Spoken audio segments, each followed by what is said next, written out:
इस बुलेटिन के प्रायोजक हैं क्लैरिस हॉस्पिटल्स छिंदवाड़ा। सोमवार को दोपहर फव्वारा चौक में उस समय हंगामा मच गया जब हुड़दंग कर रहे शराबी युवकों का पुलिस ने नशा उतार दिया। जानकारी के अनुसार फव्वारा चौक में ट्रैफिक कर्मी ड्यूटी में तैनात था। इसी दौरान 4 युवक शराब के नशे में हुड़दंग कर रहे थे। जब ट्रैफिक कर्मी ने उन्हें समझाने की कोशिश की तो वह पुलिसकर्मी से ही उलझने लगे। इसी दौरान यह हंगामा वाकी टॉकी में टीआई ने सुन लिया। तत्काल कोतवाली टीआई उमेश गोल्हानी मौके पर पहुंचे तो शराबी युवक भागने लगे। तभी टीआई ने पीछा करते हुए 2 युवकों को पकड़ लिया और वहीं टीआई ने शराबी युवकों को नशा उतारते हुए सबक सिखाया। दोनों आरोपियों के ऊपर पुलिस ने विभिन्न धाराओं में मामला दर्ज कर उन्हें जेल भेज दिया है।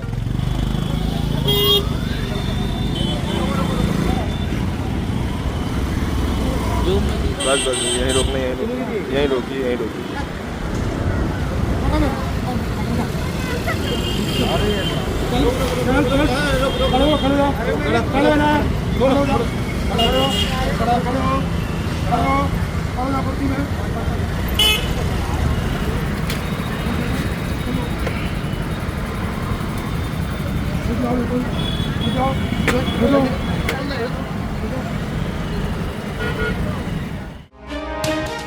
कलेक्टर शीलेंद्र सिंह ने सोमवार को समय सीमा प्रकरणों की समीक्षा बैठक ली।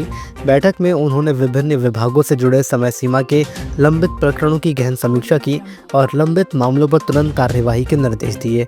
सीएम हेल्पलाइन, सीएम कार्यालय, सीएम हाउस, वरिष्ठ आयोगों, वरिष्ठ कार्यालयों एवं न्यायालयों से जुड़े लंबित प्रकरणों की भी समीक्षा की गई। कलेक्टर श्री सिंह ने इन सभी प्रकरणों के शीघ्र निराकरण के लिए अधिकारियों को आवश्यक दिशा निर्देश दिए। छिंदवाड़ा से नरसिंहपुर सागर होते हुए रेल लाइन बिछाने की मांग को लेकर 4 जिले के सांसदों बंटी विवेक साहू, लता वानखेड़े, दर्शन चौधरी और राहुल लोधी ने रेल मंत्री अश्विनी वैष्णव से मुलाकात की। रेल मंत्री ने जल्द फैसला लेने का आश्वासन दिया। सांसद बंटी विवेक साहू ने लोकसभा में इस रेल लाइन की आवश्यकता पर चर्चा करते हुए बताया कि इससे यात्रियों का 120 किलोमीटर और 3 घंटे का समय बचेगा। इसके साथ ही रेलवे को करोड़ों रुपए की बचत होगी। उन्होंने मेमू ट्रेन को बैतूल तक बढ़ाने की भी मांग की, जिससे छिंदवाड़ा और बैतूल जिला मुख्यालयों के बीच संपर्क बढ़ेगा और जनजातीय क्षेत्रों को फायदा होगा। महापौर विक्रम आहके ने शहर के सिवनी रोड की क्षतिग्रस्त सड़कों का निरीक्षण कर समस्या के समाधान के निर्देश दिए हैं। पुराने कुंडीपुरा थाने के पास सड़क मरम्मत के लिए 1.05 करोड़ रुपए की सड़क स्वीकृति कर कायाकल्प अभियान के तहत कार्य शुरू करने को कहा। इसी के साथ महापौर ने सोमवार को निगम की दुकान शाखा का दौरा कर विभिन्न प्रोजेक्ट्स की भूमि आवंटन नस्तियों का अवलोकन किया और अधिकारियों को जल्द से जल्द प्रकरणों के निपटारे के निर्देश दिए। सोमवार दोपहर कलेक्ट्रेट कार्यालय में ड्राइवरों ने एक पेड़ पर फंसे घायल उल्लू को देखा।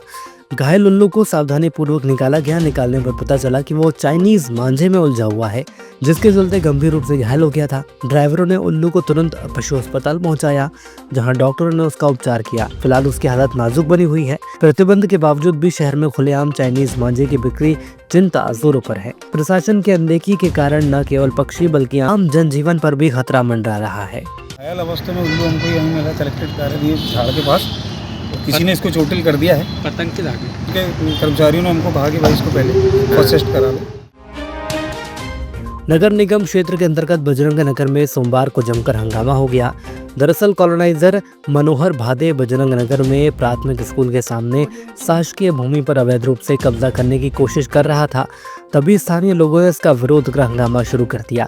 एकाएक हंगामा इतना ज्यादा हो गया कि मौके पर पुलिस और नगर निगम की टीम पहुंची और हंगामे को शांत कराया। स्थानीय लोगों का कहना है कि यह नगर निगम से अधिकृत भूमि है, जिसमें हम स्थानीय लोगों के लिए यह पार्क के लिए स्वीकृत हो चुकी है, लेकिन मनोहर भादे द्वारा अवैध रूप से कब्जा किया जा रहा था, जिसको लेकर विवाद की स्थिति निर्मित हो गई। यहाँ पे मनोहर भादे नाम का जो व्यक्ति है वो हमेशा यहाँ पे आए दिन लोगों से विवाद करता है और ये बोलता है कि ये जमीन मेरी है। यहाँ पे वो रिकॉर्ड लगा के पूरा कब्जा कर रहे हैं।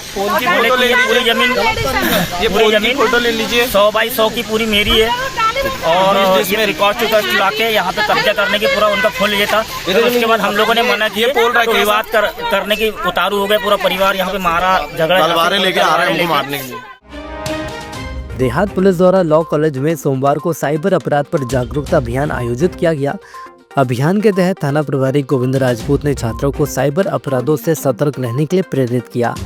उन्होंने बताया कि मोबाइल और इंटरनेट के बढ़ते उपयोग के साथ साइबर अपराधी फेक कॉल, मैसेज और अन्य माध्यमों से लोगों को ठगी का शिकार बना रहे हैं। छात्रों को सोशल मीडिया और नेट बैंकिंग का सुरक्षित उपयोग करने की सलाह दी गई।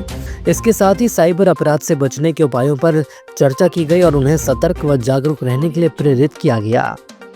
हमें यातायात का सामना करना पड़ेगा। यातायात अभी से लगाकर जब तक हम रहेंगे, जब तक यातायात, क्योंकि हम ट्रैफिक में ही चलेंगे और प्रतिदिन जनसंख्या बढ़ रही है और हमको भीड़ भाड़ ही मिलेगी, तो उनसे हमको कैसे सुरक्षित रहना है और गाड़ियाँ कैसे सुरक्षित चलाना है, ये बहुत महत्वपूर्ण है। इसके लिए हमें आवश्यक है कि इसके नियमों का पालन करें तो हम अधिक सुरक्षित रह सकते हैं।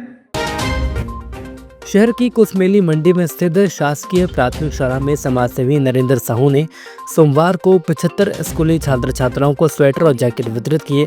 शीतलहर के कारण बच्चों को ठंड में स्कूल आने जाने में परेशानी हो रही थी, जिसे देखते हुए ये पहल की गई।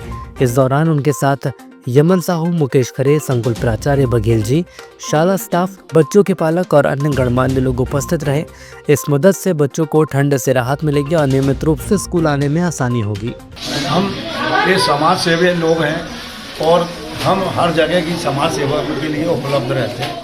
70 बच्चे हैं स्कूल में, 75 स्वेटर लाके उनको वितरित किया हुआ है।